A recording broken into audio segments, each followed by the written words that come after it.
kita proses pembelajaran? Iya, Pak. Ya, sebelum kita mulai pada proses pembelajaran pada hari ini, saya minta untuk ketua kelas untuk pimpin doa agar sebentar kita belajar sampai selesai dengan baik. Untuk itu ketua kelas bisa pimpin doa.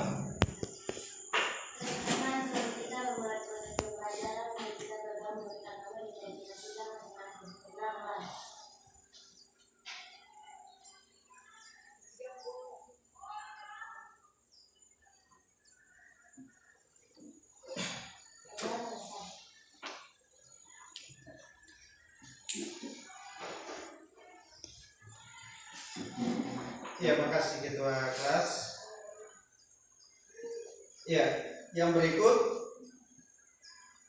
di sini bisa anak-anakku sekalian bisa perhatikan ke samping kiri, ke samping kanan, kemudian ke belakang. Ada yang tidak hadir? Ada. Baik, siapa tuh? Farida Eni Pak. Baik. Baik, Pak. Kenapa baru masuk?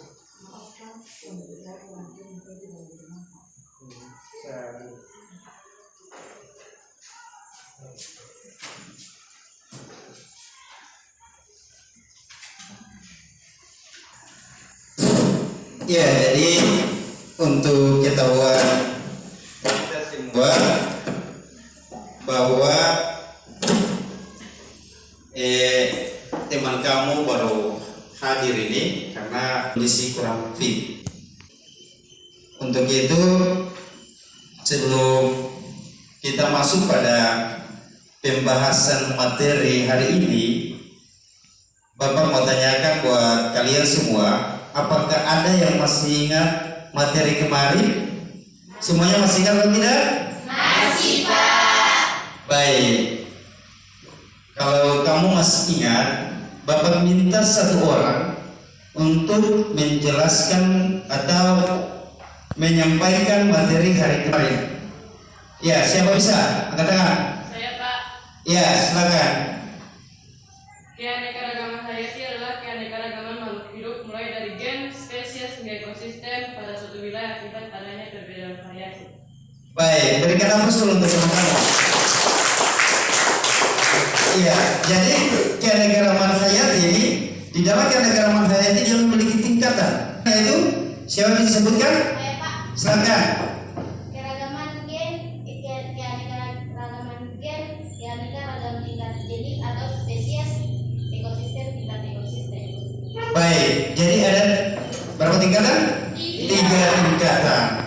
Tingkat gen, tingkat jenis atau spesies, kemudian tingkat ekosistem. Baik, Bapak rasa kalian sudah memahami materi hari kemarin.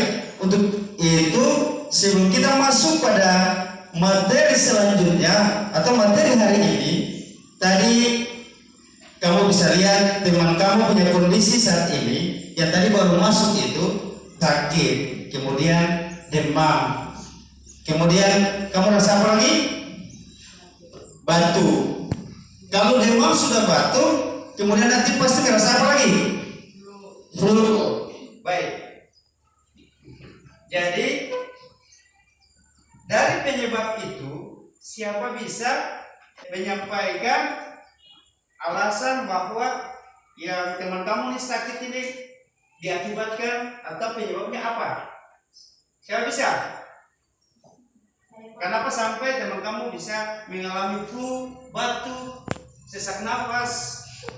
Itu karena apa? Karena virus, Pak. Karena virus. Baik. Jadi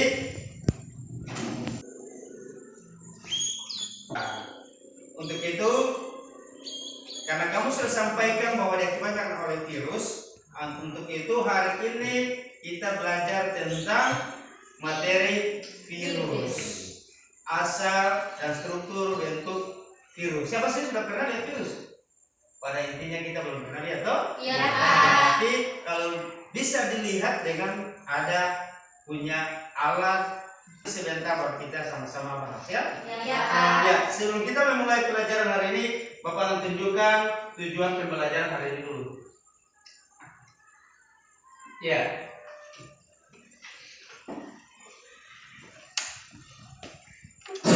Ya, tujuan pembelajaran hari ini peserta didik menganalisis asal, bentuk, dan struktur virus. Kemudian peserta didik dapat mengidentifikasi reproduksi virus. Tetapi yang pada dasarnya yang untuk kita bahas hari ini yaitu poin pertama, peserta didik dapat menganalisis asas, bentuk, dan struktur virus. Sebelum kita lanjut, Bapak akan menampilkan video pembelajaran di depan. Nanti di situ kamu bisa mengidentifikasi permasalahan pada video itu. Kemudian di situ kamu bisa menulis masalah-masalah yang atau hal-hal apa yang kamu dapat pada video itu. Ya, sebentar ya.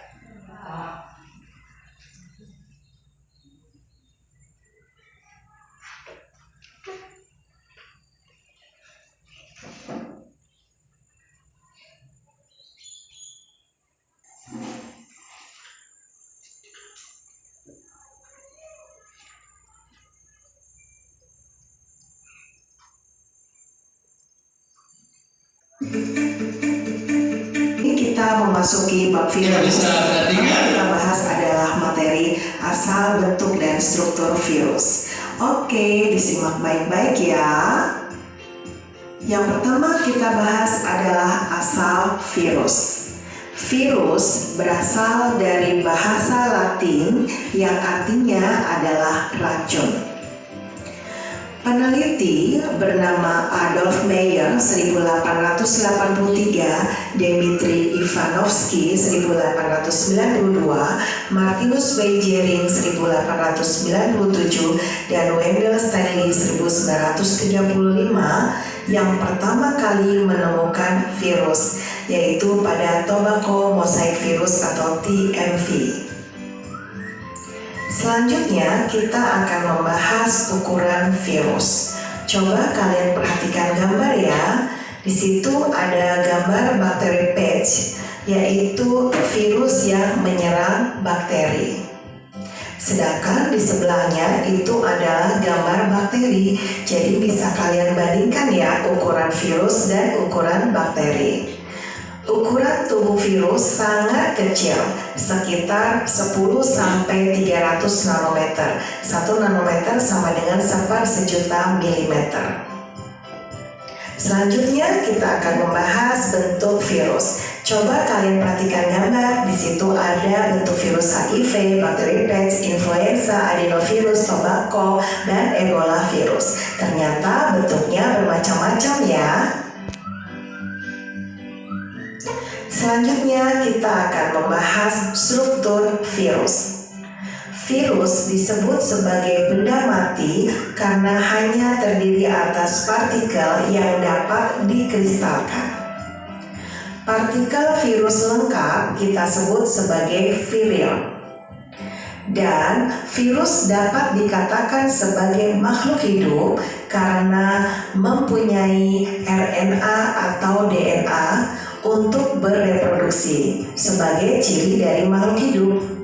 Virus sebagai parasit obligat, artinya hanya dapat hidup jika berada pada sel hidup.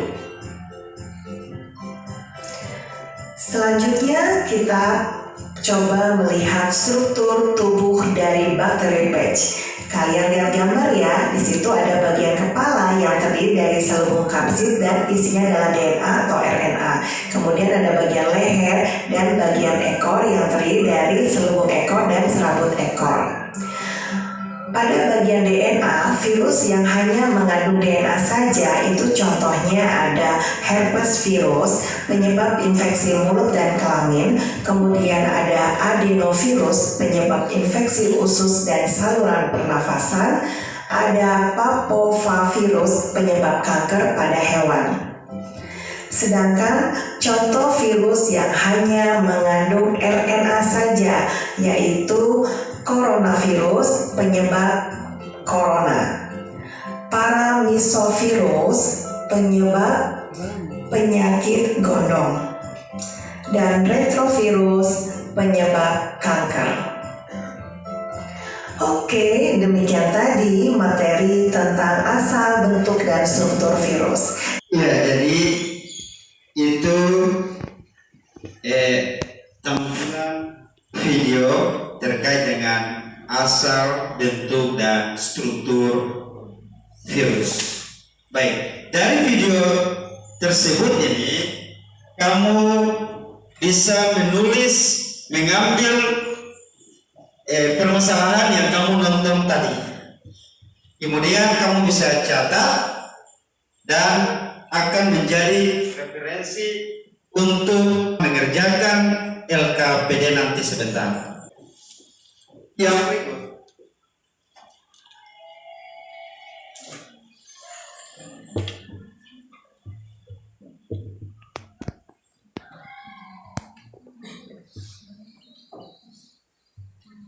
Ya, yang berikut, sebelum kita lanjut pada pekerjaan lembar kerja peserta didik, Bapak akan membagikan kalian dalam 5 kelompok.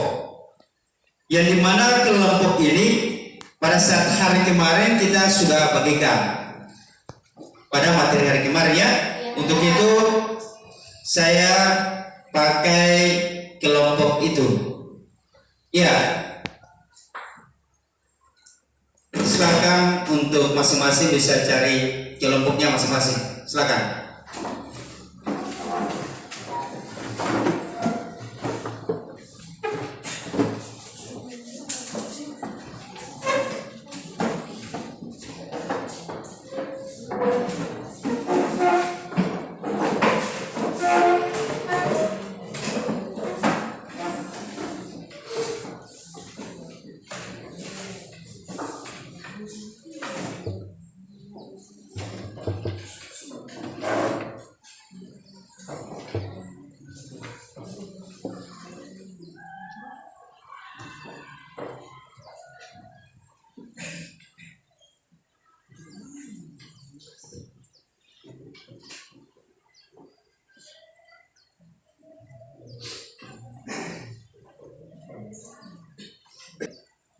Jadi di situ di LKPD atau lembar kerja kamu di situ masing-masing kelompok bisa mengambil satu dari pertanyaan yang ada pada LKPD.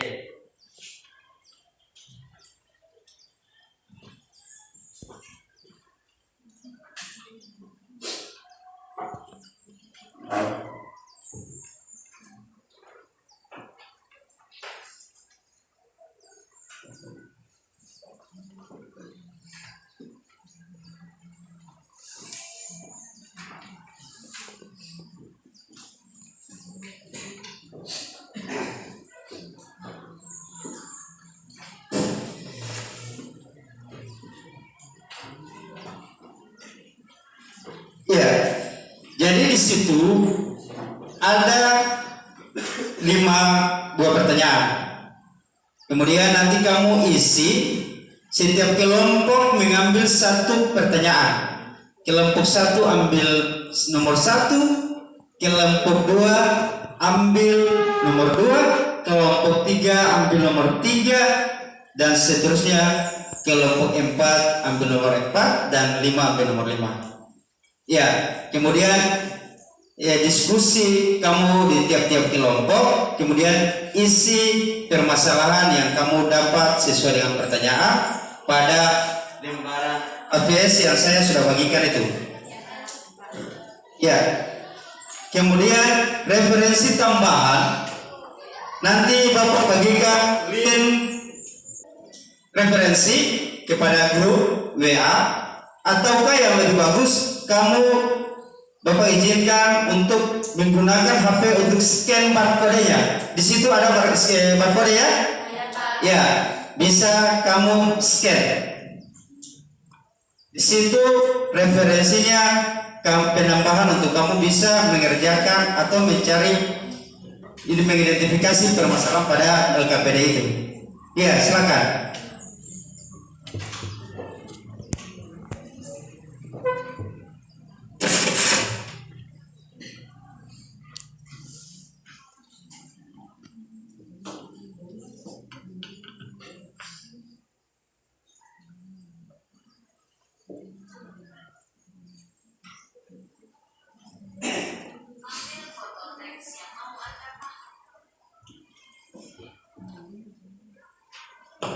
Ya, jadi untuk nomor 2, 3, dan 4 di situ kamu bisa lihat pada gambar ada 2 bentuk jenis virus yang ada di situ. Kamu patokan antara bakteriofag kemudian coronavirus. Itu untuk nomor 2, 3, dan 4.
Ya, jadi nanti link itu kamu buka ataukah barcode itu kamu scan kemudian kamu buka lalu di situ lihat referensinya untuk kamu bisa mengisi pertanyaan-pertanyaan yang ada pada lembar kerja itu.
Iya, di situ. Nanti kamu lihat di situ.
Ya, nomor 1 menurut pendapat kalian,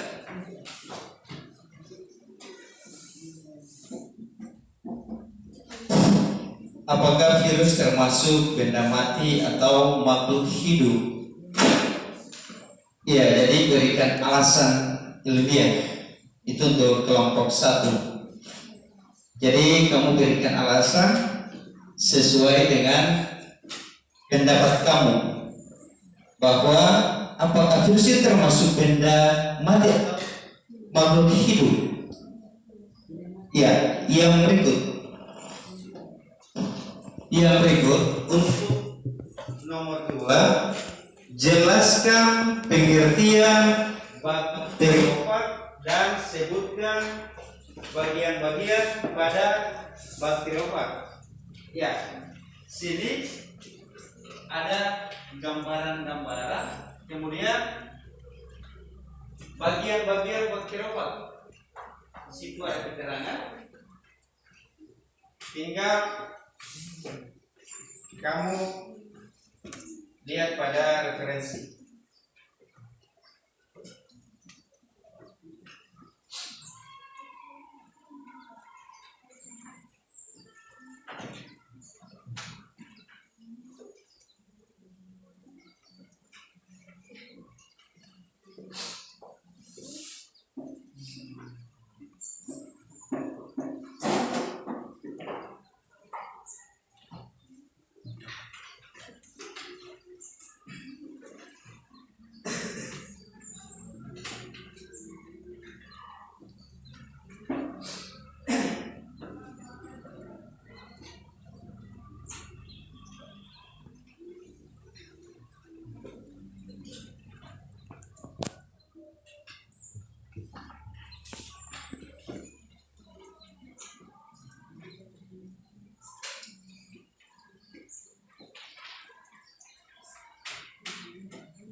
Ya, nanti kamu bisa berdiskusi untuk bagaimana menjawab permasalahan, atau kamu bisa merumuskan untuk menjawab pertanyaan yang ada di situ.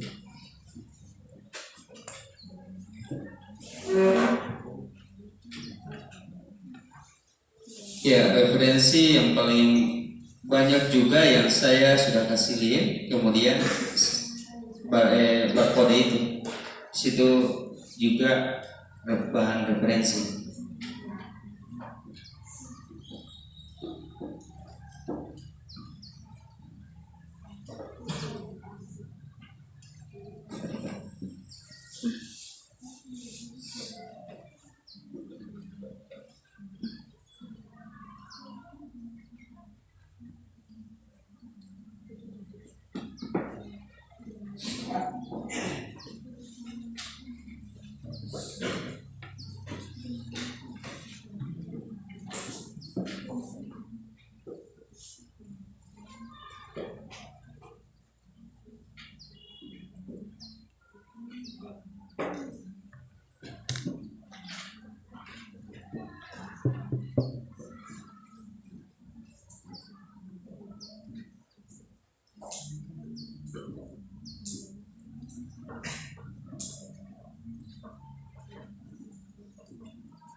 Ya, ada yang sudah selesai?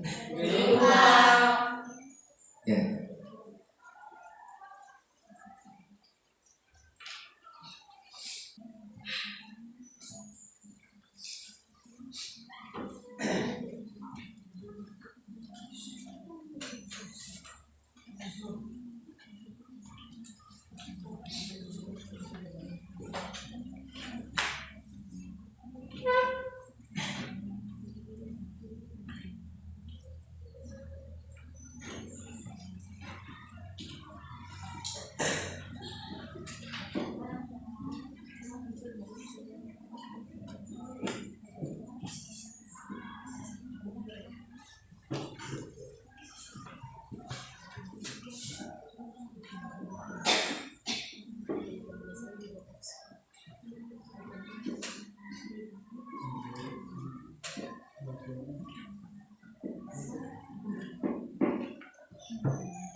Ya, ada yang sudah selesai? Ada yang sudah selesai? Oke, baik. Semuanya sudah betul?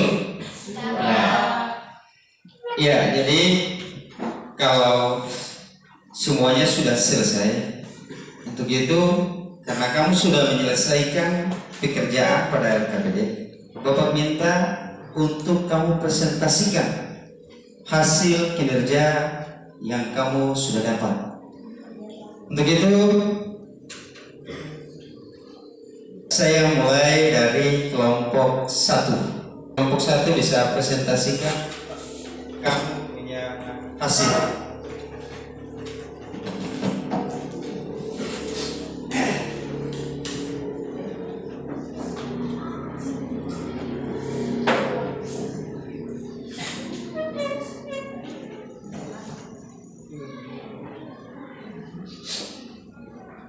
Assalamualaikum warahmatullahi wabarakatuh.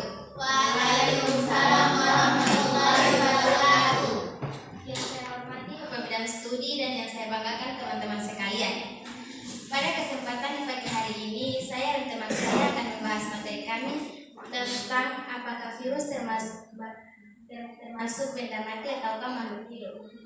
Tanpa membuang waktu lagi, saya persilakan teman saya untuk membahas materi kami.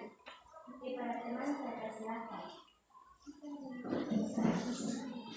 Dari pertanyaan yang ada di dalam anggaran bahwa menurut pendapat kalian apakah virus termasuk benda mati atau makhluk hidup? Berikan alasan yang ilmiah. Untuk itu alasannya adalah virus bisa disebut makhluk hidup karena memiliki kemampuan untuk memperbaiki diri. Akan tetapi virus juga bisa disebut bukan makhluk hidup karena dapat dikristalkan. Oleh karena itu, para ilmuwan pun hingga saat ini belum yakin apakah virus adalah makhluk hidup atau tidak. Secara umum, para ilmuwan menggunakan sejumlah daftar kriteria untuk menentukan apakah sesuatu layak diklasifikasikan sebagai makhluk hidup. Apakah virus memiliki ciri makhluk hidup atau dilansir dari Arizona State University website makhluk hidup. 1. Makhluk hidup memiliki sel. Yang pertama, makhluk hidup adalah memiliki sel. Namun virus tidak memiliki sel. Virus memiliki makroprotein yang melindungi materi mereka baik DNA atau RNA. Akan tetapi virus tidak memiliki membrana sel atau organ sel seperti ribosom atau mitokondria. 2. Makhluk hidup berkembang biak. Secara umum, sel berproduksi dengan membuat salinan DNA mereka. Virus juga memperbanyak diri, tetapi DNA berbeda karena virus yang memiliki alat untuk mereplikasi salinan DNA. Sebaliknya, virus memproduksi virus baru dengan memasukkan materi genetik virus ke dalam sel inang. Hal ini menyebabkan sel inang membuat salinan DNA virus menghasilkan banyak virus. Banyak ilmuwan berpendapat bahwa meskipun virus dapat menggunakan sel untuk memproduksi dirinya sendiri, virus tidak dapat dianggap makhluk hidup dalam kategori karena tidak memiliki alat untuk mereplikasikan materi genetiknya sendiri. 3. Makhluk hidup menggunakan energi. Di luar sel inang, virus tidak berdaya menggunakan energi. Virus hanya aktif ketika mereka bersentuhan dengan sel inang. Setelah diaktifkan, virus menggunakan energi dan alat sel inang untuk membuat lebih banyak virus. Karena virus tidak menggunakan energinya sendiri, para ilmuwan pun tidak menganggap virus adalah makhluk hidup. 4. Toleransi terhadap lingkungannya. Apakah virus dapat merespon lingkungannya atau tidak masih menjadi bahan perdebatan. Sebab virus berinteraksi dengan sel yang memberikan infeksi, tetapi tidak sebagian besar hanya berdasarkan anatomi virus. Misalkan virus mengikat reseptor pada sel menyuntikkan materi genetik ke dalam sel dan dapat berkembang dari waktu ke waktu. Di samping itu, sel hidup dan organisme juga bisa memiliki interaksi ini. Dalam virus tidak satu pun dari interaksi ini adalah aktif karena hanya terjadi berdasarkan susunan kimiawi virus dalam lingkungan di mana virus itu tidak ada. Lantas, apakah virus bukan makhluk hidup? Berdasarkan daftar kriteria di atas, jawabannya adalah mengapa virus dikatakan sebagai makhluk hidup atau benda mati. Virus Virus oleh para ilmuwan dikatakan sebagai benda mati. Virus tersebut berada di luar sel hidup. Jika virus mendapatkan tempat dalam sel hidup, maka virus akan memberikan aktivitas lainnya untuk hidup, yaitu mampu berproduksi sehingga dapat bertambah banyak.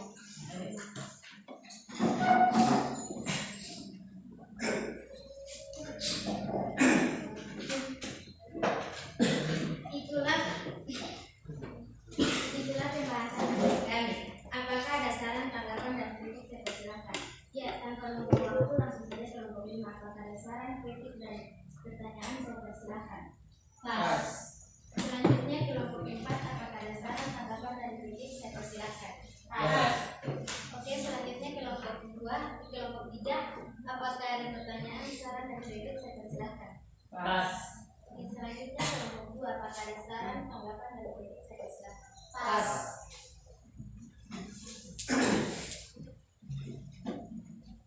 Itulah hasil pembahasan materi kami. Saya berterima kasih kepada kelompok 2, 3, 4, dan 5 atas perhatiannya. Saya dan teman saya bisa membahas materi kami pada pagi yang ini. Wassalamualaikum warahmatullahi wabarakatuh. Waalaikumsalam warahmatullahi wabarakatuh. Ya, baik. Semuanya berikan aplaus dulu buat kelompok 1. Yang kelompok 1. Iya. Jadi menurut pendapat dari kelompok 1 terkait dengan virus termasuk benda mati atau makhluk hidup, bahwa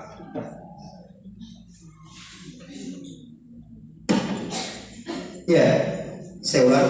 Menurut pendapat dari kelompok 1 terkait dengan apakah virus termasuk benda mati atau makhluk hidup?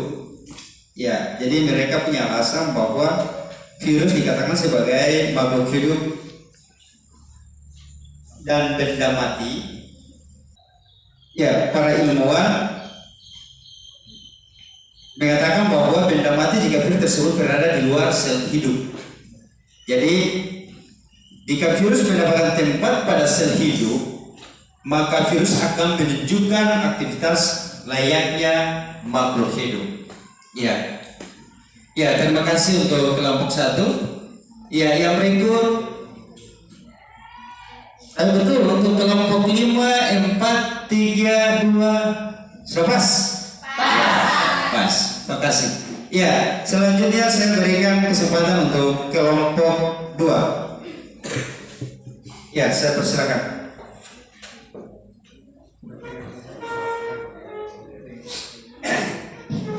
Assalamualaikum warahmatullahi wabarakatuh. Waalaikumsalam warahmatullahi wabarakatuh. Yang saya hormati Bapak Bidang Studi dan yang saya banggakan teman-teman sekalian. Puji syukur mari kita panjatkan atas kehadirat Allah Subhanahu wa taala, Tuhan yang Maha Esa, karena atas berkat rahmat hidayahnya pula kita masih bisa berkumpul pada pagi hari ini di dalam ruang yang sederhana ini dalam keadaan sehat walafiat. Tanpa membuang-buang waktu, langsung saja saya ke teman saya yang akan mempresentasikan hasil kerja kelompok kami. Kepada teman yang sudah kami tunjuk, saya persilakan. Pertanyaannya, jelaskan pengertian bakteriofag dan sebutkan bagian-bagian pada bakteriofag. Bakteriofag berasal dari kata bakteri atau bakteri dan phagen atau dimakan. Dari kata tersebut dapat disimpulkan bahwa bakteriofag merupakan virus yang menyerang bakteri. Tubuh bakteriofag terdiri atas beberapa bagian. Yang pertama bagian kepala yang berisi DNA yang diselimuti oleh kapsid, bagian leher, dan bagian ekor. Bakteriofag adalah jenis virus atau organisme kecil yang memangsa atau memakan bakteri. Beberapa jenis virus mematikan seperti bakteriofag telah mengembang kapsid menjadi lebih rumit. Kapsid ini berfungsi untuk memperkuat tubuhnya ketika hendak memangsa bakteri yang lebih besar daripada ukuran tubuhnya. Bagian-bagian dari bakteriofag antara lain yang pertama kepala. Bagian teratas bakteriofag merupakan bentuk kapsid yang melindungi DNA di dalamnya. Yang kedua, asam nukleat. Asam nukleat adalah suatu substansi yang sangat berguna untuk membawa informasi genetik dari virus itu. Sementara besar, yaitu bentuk virus bervariasi mulai dari lonjong, polihedral, silinder, dan kompleks. Yang ketiga, ekor. Bagian ini merupakan alat gerak dari bakteriofag itu sendiri.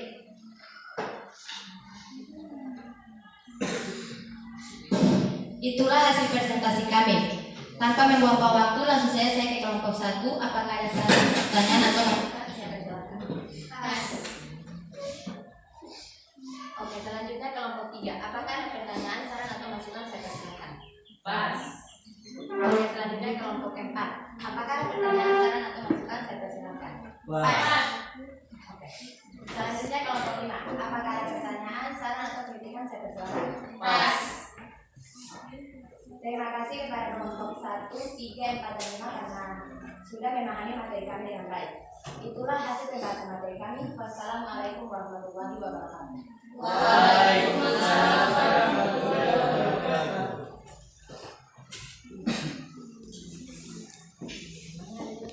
Ya, terima kasih kelompok 2. Berikan aplaus dulu untuk kelompok 2.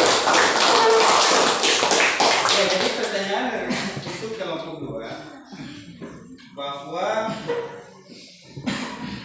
jelaskan pengertian bakteriofag dan sebutkan bagian-bagian pada bakteriofag. Baik, jadi bakteriofag berasal dari kata bakteria dan bagian. Ya.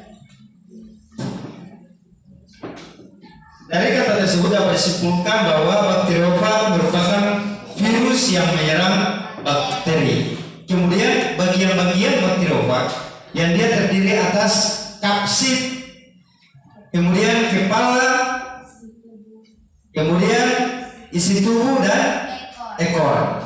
Iya, baik. Ya, sekali lagi berikan aplaus untuk kelompok ini. Yang berikut saya persilakan untuk kelompok 3. Ya, kelompok 3 waktu dan tempat saya persilakan.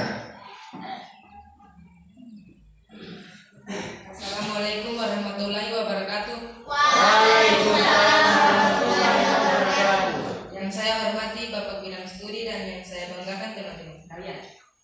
Puji syukur kita panjatkan kehadiran Tuhan Yang Maha Esa atas limpahan rahmat-Nya lah kita dapat berkumpul di sini dalam keadaan sehat walafiat. Untuk tidak membuang-buang waktu, saya persilakan kepada teman saya untuk menyampaikan hasil diskusi kami. Kepada teman dipersilakan. Jelaskan bagian pada virus corona dan apa yang menyebabkan virus tersebut cepat menular. Bagian-bagian pada virus corona. Bagian-bagian pada virus corona memiliki ukuran yang sangat kecil dan menempel pada inang. Seperti karakteristik virus pada umumnya, virus corona mempunyai materi genetik RNA atau DNA yang dapat memperbanyak diri dan mengancam kesehatan manusia.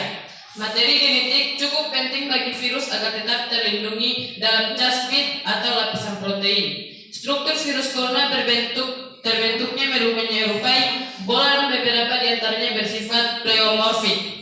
Struktur virus corona berupa amplop dan memiliki tonjolan seperti paku. Amplop tersebut merupakan lapisan lipid ganda yang terdiri dari protein, penyusun membran, spike, envelop, protein, dan yang sangat penting untuk membentuk sel lubun dan mempertahankan struktur virus corona. Struktur virus corona rata-rata mempunyai 74 S di permukaannya, lalu dalam amplop tersimpan protein nukleokapsid yang memproteksi informasi genetik RNA virus, sedangkan M dan N melindungi virus corona ketika berada di luar inang. Bagaimana penyebaran virus corona? Peningkatan jumlah pasien yang terinfeksi disebabkan oleh bagaimana cara virus tersebut menyebar. Melansir dari WHO, virus COVID-19 menyebar melalui beberapa cara berikut. 1. Melalui droplet. Droplet adalah cairan atau percikan air yang keluar dari saluran pernapasan ketika seseorang batuk maupun bersin. Risiko penularan virus COVID-19 melalui droplet akan meningkatkan drastis apabila seseorang tidak menggunakan masker. Namun, ternyata droplet hanya sebatas cairan yang dikeluarkan ketika bersin atau batuk, melainkan juga ketika berbicara, bernyanyi maupun tertawa. 2. Melalui kontak fisik. Kontak fisik sebagai Kontak fisik seperti berjabat tangan adalah salah satu media penularan COVID-19 karena kita tidak pernah tahu ada berapa banyak kuman, virus, maupun bakteri di tangan kita dan lawan bicara. Makanya sebisa mungkin hindari kontak fisik secara langsung. Kalau kamu bingung, coba untuk mengganti model jabat tangan dengan gerakan namaste, yaitu gerakan mengatupkan kedua tangan di dada yang kerap digunakan saat melakukan olahraga yoga. 3. Melalui permukaan yang terkontaminasi. Penularan virus COVID-19 bisa terjadi saat seseorang menyentuh barang yang mungkin saja sudah terkontaminasi oleh droplet orang lain. Lalu, virus tersebut berpindah ke hidung, mulut, atau mata dari sentuhan barang yang terkontaminasi tadi. Inilah alasan pentingnya kita harus rajin mencuci tangan menggunakan sabun dan air mengalir setelah melakukan aktivitas apapun, termasuk menyentuh barang meski hanya sebentar saja. Jika sedang di perjalanan, alangkah baiknya kamu persiapkan hand sanitizer dan dengan mengandung alkohol minimal 60% dan tisu basah khusus untuk membunuh kuman, bakteri, serta virus di tangan. Jangan lupa membawa disinfektan untuk membersihkan barang yang kamu bawa ya. Ruangan 4. Ruangan dengan ventilasi buruk. Ruangan tertutup dengan ventilasi yang kurang baik menjadi tempat nyaman untuk penyebaran virus. Virus COVID-19 dapat menyebar secara cepat apabila seorang terlalu lama berada di dalam ruangan dengan ventilasi yang buruk. Maka dari itu, bukalah jendela ruangan dan biarkan udara segar memenuhi ruangan untuk mengurangi risiko penularan. 5. Tempat ramai. Menghindari tempat ramai menjadi salah satu dari sekian banyak upaya yang bisa dilakukan untuk mengurangi penularan. Tempat yang dipenuhi oleh orang-orang berisiko tinggi karena dapat memungkinkan terjadinya sentuhan fisik atau droplet yang berterbangan. Menjaga jarak minimal 1 meter adalah langkah pencegahan yang bisa kamu lakukan ketika sedang berada dalam situasi yang ramai. Untuk itu saya persilakan kepada teman-teman kelompok lain untuk memasukkan saran, pendapat, atau masukan. Untuk itu saya tunjuk kepada kelompok 4 apakah ada saran, pendapat, atau masukan. Pas. Selanjutnya kelompok 5 apakah ada saran, pendapat, atau masukan. Pas. Selanjutnya kelompok 1 apakah ada saran, pendapat, atau masukan. Pas.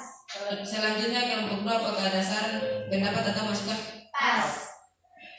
Itu saja hasil diskusi kami. Wassalamualaikum warahmatullahi wabarakatuh. Waalaikumsalam warahmatullahi wabarakatuh. Ya, halo. Hai. Baik, berikan aplaus dulu untuk kelompok 3. Ya, jadi pertanyaan dari kelompok 3 bahwa jelaskan bagian pada virus corona dan apa yang menyebabkan virus tersebut cepat menular. Ya, di sini dari beberapa penyampaian yang tadi sudah disampaikan oleh kelompok 3 bahwa virus corona ini penyebarannya dia melalui droplet. Droplet itu apa? Artinya melalui cairan yang keluar pada saat teman kamu bersin atau flu, batuk dan sebagainya. Itu. Yang kedua, melalui kontak fisik. Seperti kamu berjabat tangan. Apabila teman kamu itu sudah mendapatkan atau melalui droplet, maka akan berpindah kepada kamu. Yang berikut yang ketiga, melalui permukaan yang terkontaminasi. Artinya satu contoh, di sini ada bunga. Ketika yang sudah kena virus, dia menyentuh bunga, atau ada cairan yang sudah ada virus berada pada bunga, kemudian kamu sentuh bunga itu, maka kamu bisa menjadi penularan virus.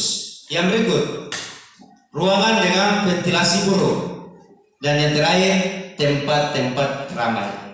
Ya, sekali lagi makasih untuk kelompok 3. Berikan aplaus dulu. Ya, yang berikut untuk kelompok 4. Waktu dan tempat saya persilakan. Jangan ada kuasa.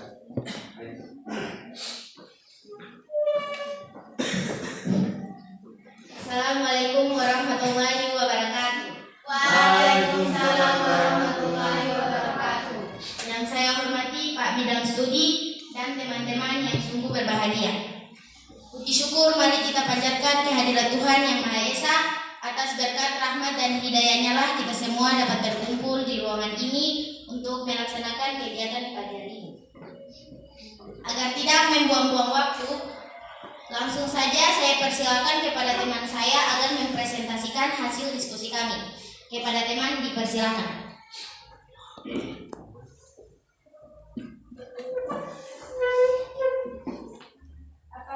Apakah struktur antara bakteriofage dan virus corona? Kesamaan struktur kedua virus tersebut memiliki bagian. Itulah hasil diskusi kami. Agar tidak membuang-buang waktu, langsung saja saya persilakan kepada kelompok 1. Apakah ada pertanyaan, tanggapan, atau kritik? Saya persilakan. Oke. Kepada kelompok 2, apakah ada pertanyaan, saran, atau kritis? Saya persilakan. Pas. Kelompok 3, apakah ada pertanyaan, kritis, atau saran? Saya persilakan. Pas. Oke, kelompok 5, saya persilakan. Apakah ada pertanyaan atau kritis? Pas. Oke, terima kasih. Terima kasih untuk teman-teman dari kelompok 1, 2, 3, dan 5 karena sudah memahami hasil kerja kami. Bila taufiq wal hidayah. Wassalamualaikum warahmatullahi wabarakatuh. Waalaikumsalam warahmatullahi wabarakatuh.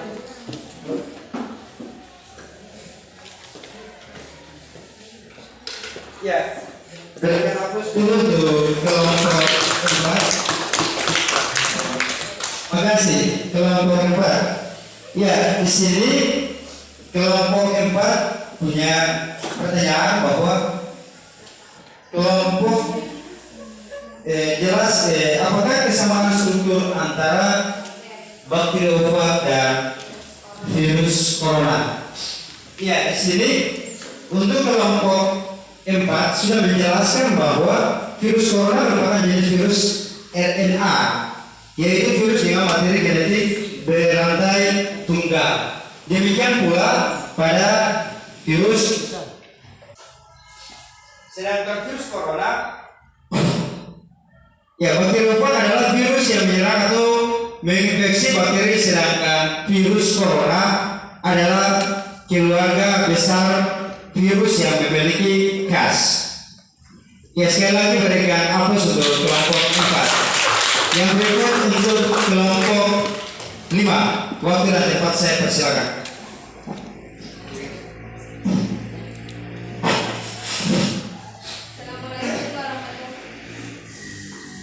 Assalamualaikum warahmatullahi wabarakatuh.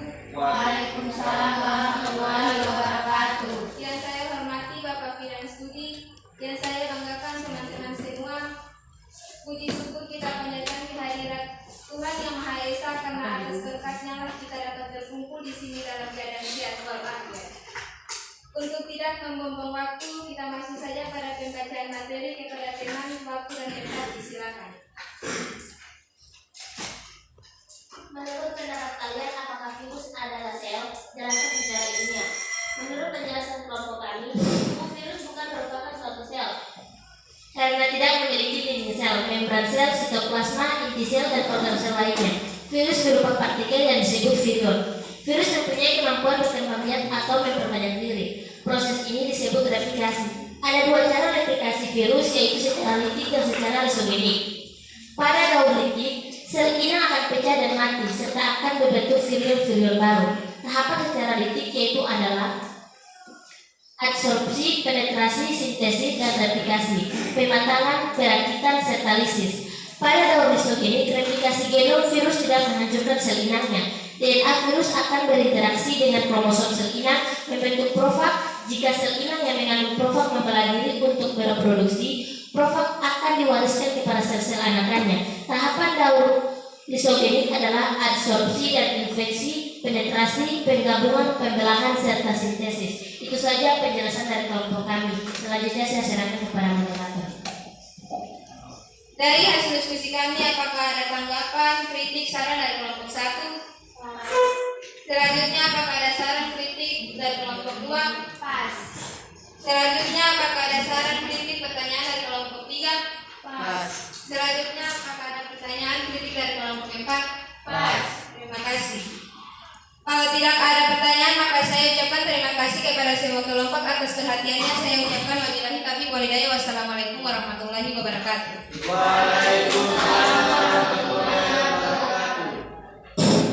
Ya, berikan aplaus untuk kelompok 5. Terima kasih kelompok 5. Jadi di sini pertanyaan,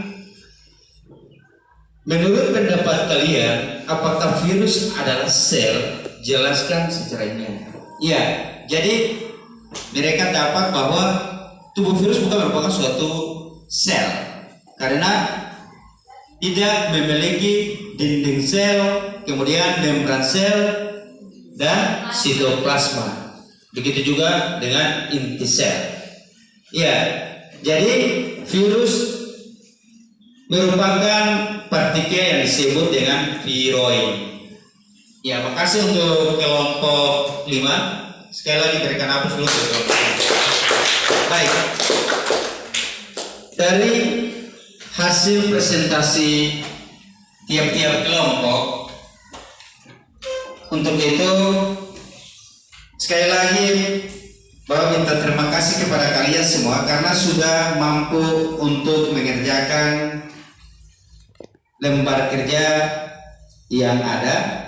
Kemudian di sini bisa kita sama-sama melihat pada paparan materi yang nanti sebentar Bapak tampilkan di depan. Bisa sama-sama perhatikan.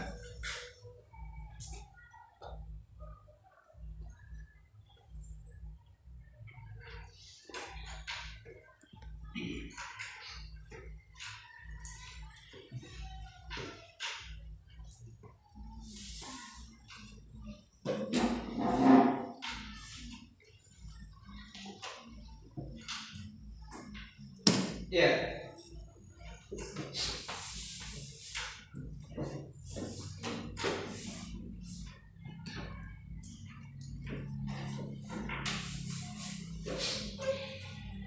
Ya, pendahuluan coronavirus tipe baru SARS-CoV-2 penyebab penyakit COVID-19 diketahui muncul pertama kali di kota Wuhan, yaitu di provinsi Hubei, Tiongkok atau Cina pada bulan November tahun 2019. Yang pada saat itu kita semuanya menyerang dunia. Jadi kita sampai sini pun juga kita waspada.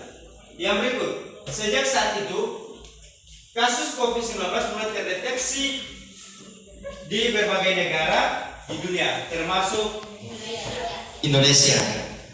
Baik, virus ini menular dengan cepat dan bisa menyerang siapa saja. Gejala yang ditimbulkan melalui diri dari infeksi sistem pernapasan ringan, barat rasa sakit, infeksi paru-paru berat, paru-paru berat, kemudian gagal ginjal hingga kematian.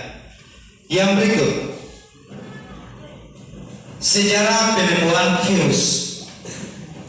Virus ditemukan pertama kali oleh Adolf Meyer pada tahun 1883 ketika sedang meneliti penyebab penyakit mosaik pada tanaman tembakau. Kemudian Meyer menduga bahwa penyakit mosaik tersebut disebabkan oleh bakteri yang lebih kecil dari biasanya. Pada tahun 1883 oleh siapa tadi itu? Adolf Meyer. Baik. Yang berikut, ada penemuan selanjutnya. Sejarah penemuan berikut dari tahun 1883 sampai pada tahun 1892, Dmitri Ivanovsky melakukan percobaan yang berkesimpulan bahwa penyakit tersebut disebabkan oleh bakteri patogenik sangat kecil yang dapat melewati saringan. Yang berikut, dari tahun 1892 sampai 1897, penemuan berikut Martinus Weigeri membuktikan bahwa agen penginfeksi tersebut dapat berkembang biak dan ia menyebutnya sebagai virus lolos saring, filtable virus. Kemudian pada tahun 1935, Wendell Stanley berhasil mengkristalkan partikel penginfeksi tanaman tembakau tersebut yang kemudian dikenal dengan nama tembakau mosaik virus atau disingkat dengan TMR. Baik, yang berikut ciri-ciri tubuh virus. Ya, ciri-ciri tubuh virus di sini pada sistem klasifikasi makhluk hidup, virus tidak dimasukkan dalam kingdom manapun. Hal tersebut karena virus memiliki ciri-ciri yang unik antara sifat benda mati dan makhluk hidup yang tadi sudah dijelaskan oleh kelompok berapa tuh? 1. Ya, di sini kita bisa lihat ukuran tubuh virus dapat diketahui dengan beberapa cara. Jadi untuk kita mau mengetahui tubuh virus ada beberapa cara. Yang pertama, observasi langsung menggunakan mikroskop elektron, artinya dengan menggunakan alat. Yang berikut, sedimentasi dalam ultrasentrifugasi, artinya kita harus mencampurkan dengan bahan-bahan yang bisa mengetahui bahwa itu adalah virus corona. Yang berikut, filtrasi melalui sel kolodion yang mempunyai porositas bertingkat. Dan yang terakhir, pengukuran perbandingan. Ya, di sini ada bentuk-bentuk virus.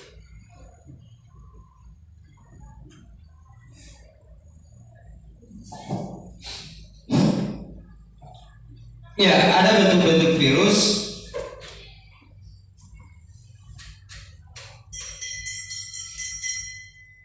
Yang pertama, kamu bisa lihat bentuk batang, kemudian bentuk bulat, kemudian bentuk oval, filamen, polihedra, kemudian yang terakhir seperti huruf T. Kalau seperti huruf T ini virus apa? Bakteri oval. Baik. Ya, yang berikut struktur tubuh virus. Virus memiliki ciri-ciri yang unik antara sifat benda mati dan makhluk hidup. Kamu bisa lihat ada dua tabel, yaitu benda mati dan makhluk hidup. Ciri-cirinya untuk benda mati, virus itu bukan merupakan sel karena tidak memiliki dinding sel, membran, sitoplasma, inti, dan organel sel lainnya. Baik, yang berikut dapat dikristalkan seperti sifat benda mati, dan yang berikut hanya dapat hidup dan berkembang biak di dalam sel hidup. Baik, yang berikut makhluk hidup. Virus untuk makhluk hidup tubuhnya tersusun dari asam nukleat yang diselubungi oleh protein. Yang berikut mampu bereproduksi. Itu. Yang berikut struktur tubuh virus bakteriofag yang tadi kamu sudah lihat seperti huruf T. Ya, yang terdiri atas kepala, ekor, leher, kemudian di bagian kepala ada kapsid yang selubung disebut dengan selubung protein. Kemudian di bagian kepala juga ada asam nukleat. Kemudian bagian ekor yang terdiri atas leher, kemudian selubung ekor, kemudian serabut ekor, lempeng dasar, jarum penusuk. Ya, dan yang berikut terakhir leher itu kamu sudah lihat tidak ada bagian-bagian kayak seperti kepala dan ekor. Baik, yang berikut struktur tubuh virus.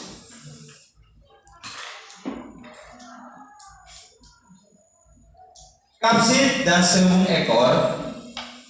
Kapsid merupakan selubung terluar virus yang tersusun dari banyak subunit protein yang disebut kapsomer. Beberapa virus memiliki selubung tambahan berupa sampul membran dari lipid, karbohidrat, atau glikoprotein. Selubung tambahan berfungsi sebagai pelindung yang berkaitan dengan antigen dan sistem imun virus. Baik, di samping ini ada keterangan untuk hipervirus, herpes virus.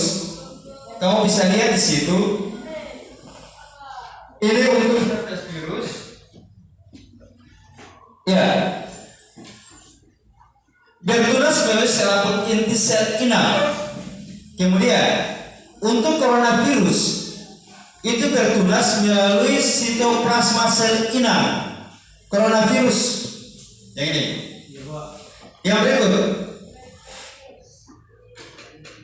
retrovirus, arenavirus, rhabdovirus, paramyxovirus, artomyxovirus, virus dan pox virus itu bertunas melalui selaput sitoplasma sel inang.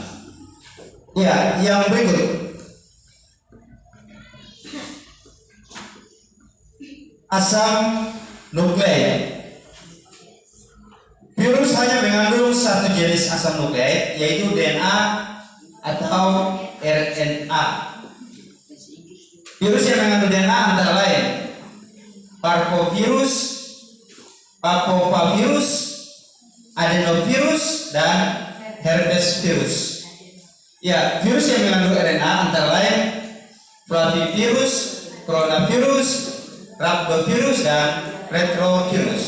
Yang berikut DNA dan RNA pada virus merupakan penyusun genom atau kumpulan gen yang berfungsi sebagai informasi genetik pada saat replikasi atau penggandaan. Baik.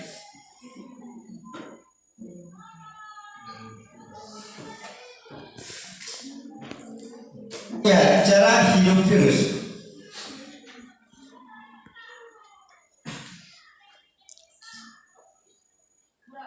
Cara hidup virus. Virus hanya dapat hidup di dalam sel hidup organisme tertentu sehingga disebut sebagai parasit intraseluler obligat. Yang berikut, cara penularannya virus dari suatu sel inang ke sel inang lainnya. Di antaranya penularan virus secara langsung dapat terjadi melalui udara, air, darah, air, dan media lain. Yang berikut, penularan virus secara tidak langsung terjadi melalui perantara vektor. Yang berikut, ya, perantara virus yang merugikan. Yang pertama, penyakit pada manusia. Contohnya herpes, cacar variola, cacar air, varicella, dan herpes zoster, hepatitis, influenza, dan parainfluenza, campak, dan AIDS. Kemudian penyakit pada hewan. Jadi itu penyakit tadi itu pada manusia, yang sekarang penyakit pada hewan. Rabies, penyakit mulut dan kuku, tetelo atau NCD, kemudian tumor atau kutil. Ya, jadi bukan saja virus ini menyerang untuk manusia dan hewan, tetapi pada tumbuhan juga. Jadi penyakit pada tumbuhan yaitu penyakit TLC atau tomato yellow leaf canker, kemudian tumor dan mosaik. Ya, untuk pencegahan dan pengobatan infeksi virus yaitu sistem imunitas. Makanya dokter menyarankan kita harus apa tuh? Vaksin. Karena vaksin itu berguna untuk menghambat proses virus pencemaran virus. Jadi sistem imunitas merupakan mekanisme pertahanan utama tubuh dalam menghadapi infeksi. Namun sistem imunitas terkadang tidak mampu melawan infeksi virus. Dapat dilakukan dengan pemberian vaksin. Jadi ketika kita sudah vaksin, maka istilahnya kita penambahan pada sistem imun kita. Sedangkan pengobatannya melalui pemberian interferon dan kemoterapi antivirus. Itu cara pengobatannya. Kemudian pencegahan pengobatan infeksi virus, yaitu vaksin virus, interferon, kemudian kemoterapi antivirus. Kalau vaksin virus, yaitu vaksin virus terbuat dari bagian tubuh virus-virus mati atau virus hidup yang diinjeksikan ke dalam tubuh manusia untuk memperoleh suatu sistem imunitas. Yang berikut, interferon, yaitu protein yang dihasilkan oleh hewan atau sel biaka sebagai respon terhadap infeksi virus atau penginduksi lain dan berfungsi menghambat replikasi virus dalam suatu sel. Yang berikut, senyawa antivirus. Senyawa antivirus yang dapat digunakan untuk pengobatan penyakit yang disebabkan oleh virus. Baik, yang berikut.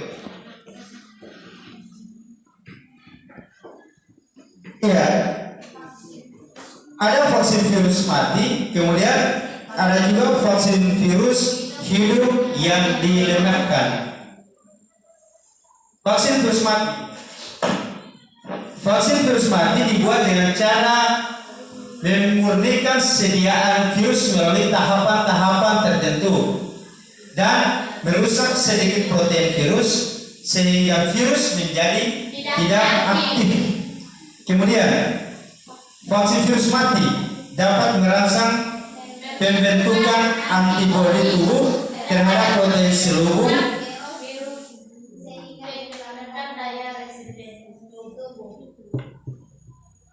seluruh virus sehingga meningkatkan daya resistensi tubuh. Yang berikut, vaksin virus hidup dan dilemahkan. Vaksin virus hidup dibuat dari virus yang memiliki kemampuan virulensi rendah. Pembuatan vaksin virus lemah pada awalnya dengan memiliki strain virus lemah secara alami, kemudian kin strain virus lemah dapat diperoleh melalui rekayasa genetik. Jadi untuk vaksin virus hidup yang lemah yang dilemahkan itu ada dua, yaitu vaksin virus lemah pada awalnya dengan memiliki strain, kemudian virus yang diperoleh melalui rekayasa genetika. Yang berikut, ya, glosarium atau kata-kata yang penting. Ya, yang pertama AIDS. Yang kedua COVID-19, interferon, kapsid, kemudian leishmaniasis, litik, Provak, vaksin virus, kemudian virus tempera.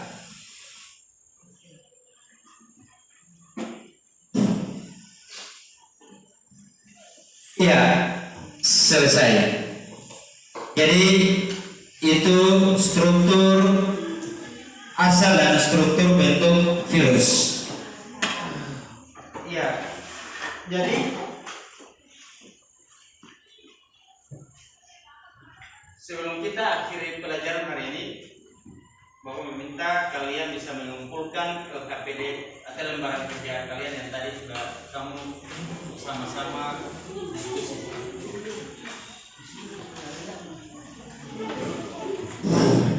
Ya, bisa kumpul lembaran kerja yang tadi kamu sudah kerjakan itu.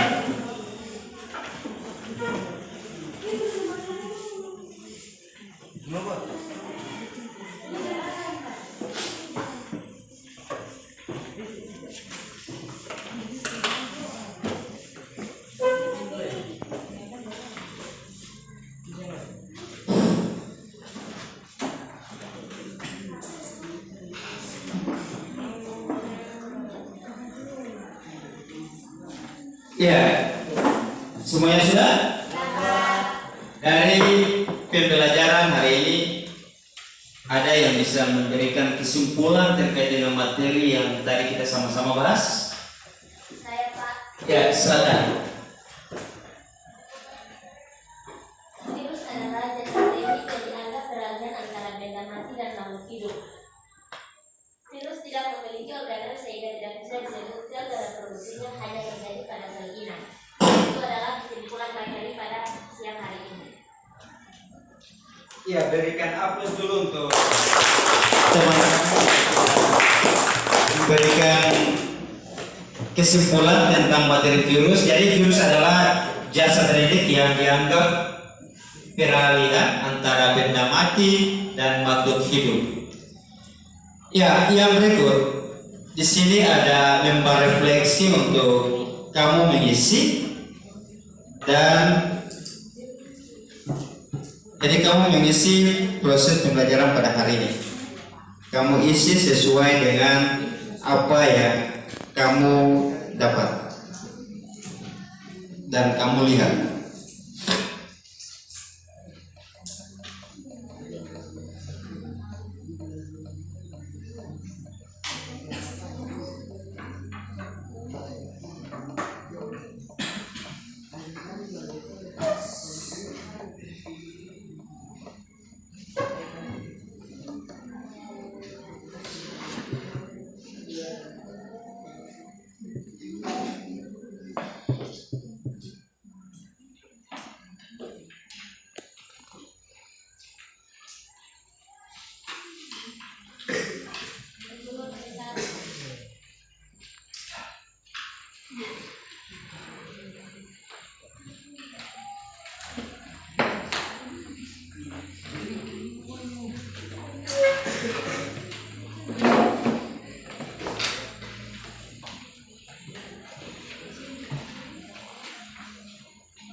Ya, kamu bisa isi lembar refleksi itu sesuai dengan apa yang kamu dapat pada hari ini. Ya, silakan. Saya kasih waktu buat kamu 5 menit.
Ya, kalau sudah bisa kumpul.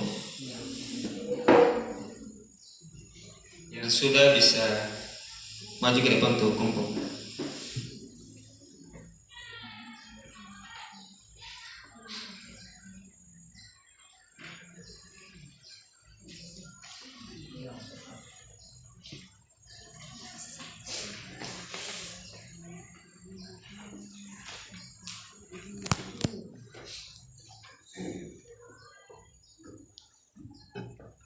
Mari.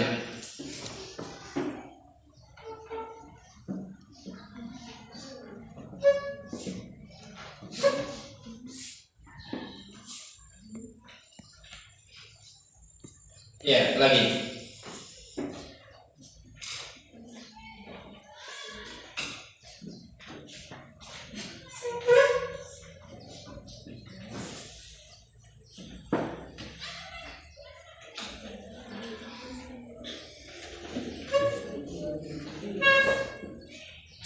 Ya, lagi.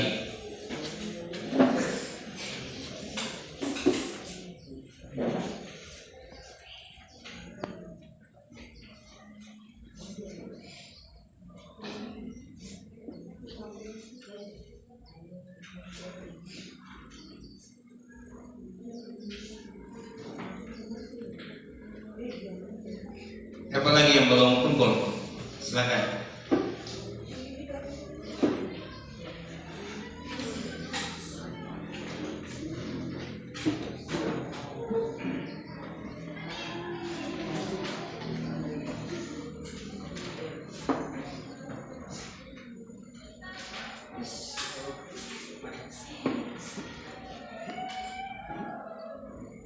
Ya, waktu tinggal 1 menit.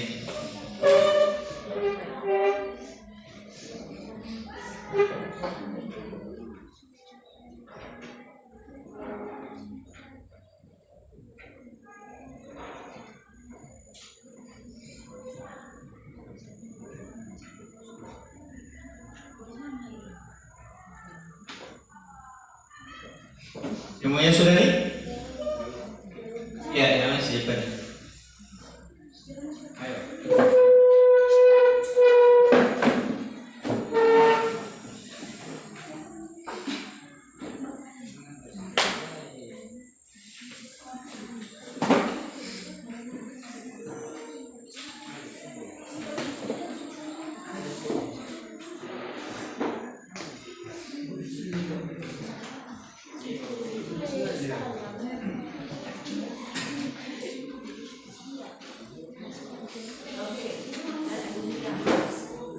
Ya, ada lagi?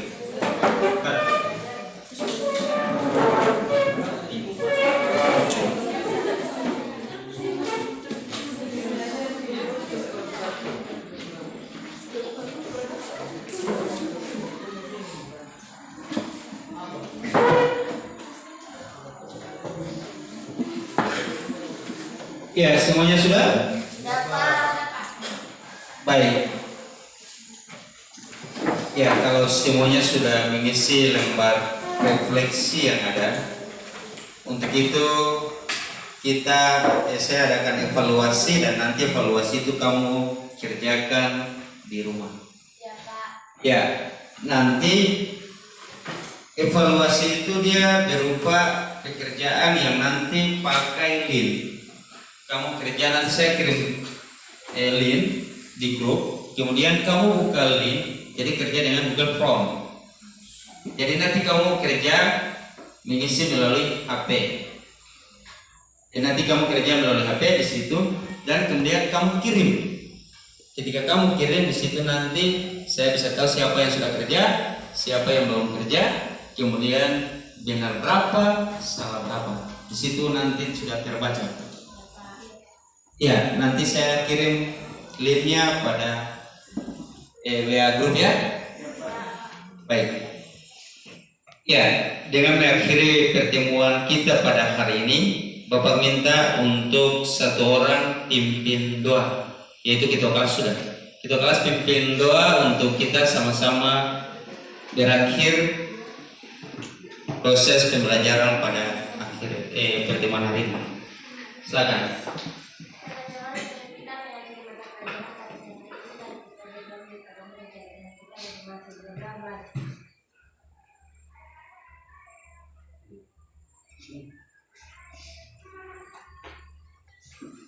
sudah selesai.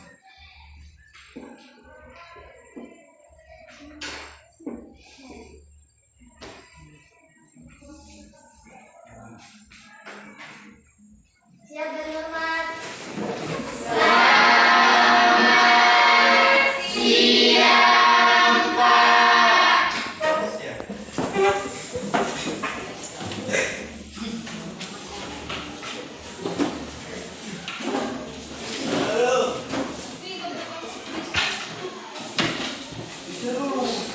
Apa?